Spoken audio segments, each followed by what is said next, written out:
এক সময় যে কথার আগে হাত তুলতো সে এখন গালি শুনলেও মুস্কি হাসি দেয়।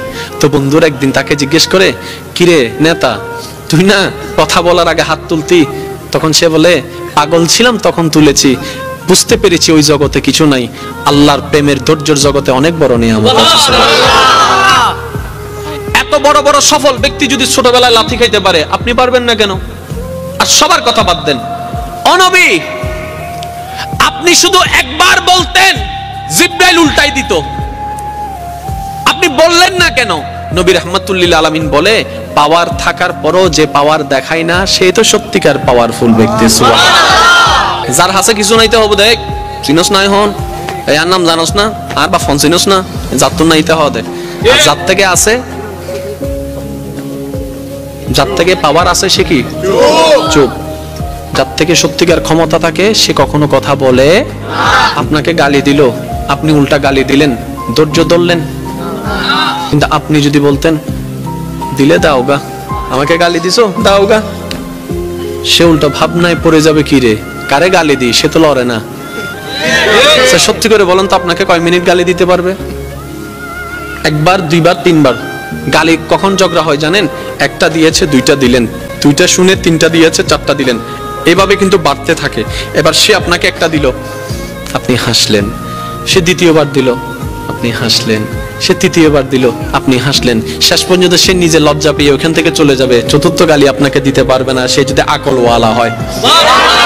আর আপনি আমি বোকামি করি কি, হে কি হইছ তুই, আরে মারি দি, মারি দাও না করে পুলিশ আরো ধরিলে যার গুই, তা হইলাম না, আয় তো ন দিতে দিয়ে দে, ওদের মাঝি হনে ওদের আয়, ওদের তুই চল।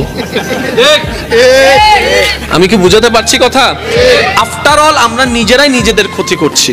যদি আমরা ইসলামের ফর্মুলা গুলাকে একটু ঠান্ডা মাথায় মাথায় বসাইতে পারি, সফলতা আপনার কাছে, সফলতা আপনার কাছে। আপনি কি দরকার আপনার? আমি প্রায় সময় বলি, আজকেও বলছি, কি দরকার আপনার যেটা আপনার রবের কাছে নাই?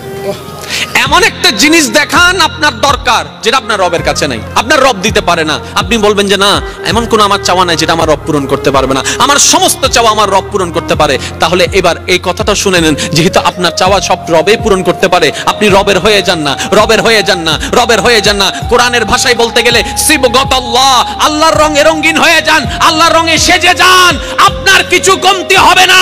আপনি যদি পাহাড়ের গুহায় বন্দী হয়ে যান, জগৎ বলবে আমরা কেউ চিনি না তাকে, জগৎ বলবে খুঁজে পাচ্ছি না তাকে, আপনি বলবেন কাউকে পাচ্ছি না, রবে বলবে বান্দারে চিন্তা করিস না, লা তাখাফ, ভয় করিস না, ইন্নাল্লাহা মানা। সুবহানাল্লাহ। আপনার পক্ষ থেকে যেন কোনো অত্যাচার না হয়, বলেন আপনার পক্ষ থেকে কোনো অত্যাচার।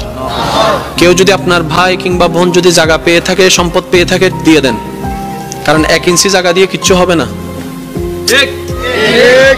আল্লাহর ওয়াস্তে একটু বুঝেন, 1 ইঞ্চি জায়গা দিয়ে কিচ্ছু হয় নাই, কিচ্ছু হবেও না, কিন্তু হাসরে গেলে অনেক কিছু হয়ে যাবে ভাই।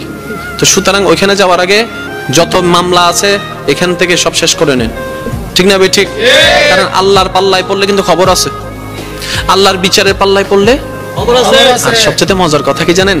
কোন বান্দা যদি নিজে থেকে চায় আমি পরিবর্তন হব, সে ছেলে হোক কিংবা মেয়ে হোক, সে যদি অন্তর থেকে সে যদি এতটুক চায় আমি পরিবর্তন হব, আল্লাহ পাকও তাকে পরিবর্তন হওয়ার জন্য সাহায্য করেন। সুবহানাল্লাহ। কত বেনামাজি এখন নামাজি হয়েছে জানেন? সুবহানাল্লাহ।